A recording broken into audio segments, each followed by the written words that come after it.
জনে জনে জাদুকর, ঘরে ঘরে জাদুঘর, কৃষিতেই কেবল সম্ভবপর। রক্তাক্ত বুলেট ঢেঁড়স, আনকমন সিডবি.কম। শুরুতে সবাইকে লাল ঢেঁড়সের ফুলেল শুভেচ্ছা। কৃত্রিম নয়, প্রাকৃতিক বুলেট। দেখতে বুলেটের মতো হলেও নরম, কোমল ও মোলায়েম। বুলেটের কাজ রক্ত ঝরানো, আর এই বুলেট কচি সবুজে রক্ত রং না ঝরিয়ে বরং জড়িয়ে রাখে, ফলে তৈরি হয় রক্তমাখা রং।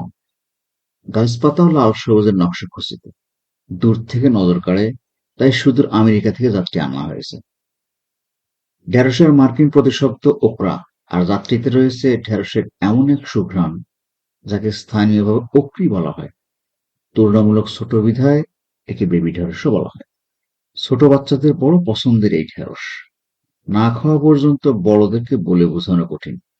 শ্বাসে মিউসেলাস বা পিচ্ছিলতা এরূপ পরিমিত পর্যায়ের যে মুখে দেয়া মাত্র বুলেটের বেগ পাকস্থলীতে পৌঁছায়। কোষ্ঠকাঠিন্যতা দূরীকরণে টমেটো, বেগুন, মূলা, সিম ইত্যাদি থেকে এগিয়ে সেরা অভাবও মেটায়। দক্ষিণ আমেরিকার পাহাড়ি এলাকায় জনপ্রিয় দুর্লভ এই সৌন্দর্যবাজ যাত্রী যে কোনো সাধারণ মাটিতেও জন্মে। প্রচণ্ড শীতব্যতীত ছাদ বাগানে বা টবেও প্রায় সারা বছরই ফলানো সম্ভব। বোটা সহজেই ভাঙে, এরূপ কচি অবস্থায় তুলতে হয়। দীর্ঘদিন ফল দেয়। ফলন ও স্বাদ অসাধারণ। সাধারণ লাল ঢেঁড়স থেকে সম্পূর্ণ আলাদা ধাঁচের। যদি লাগে বীজ, অর্ডার করুন প্লিজ। আনকমন সিডবি.কম।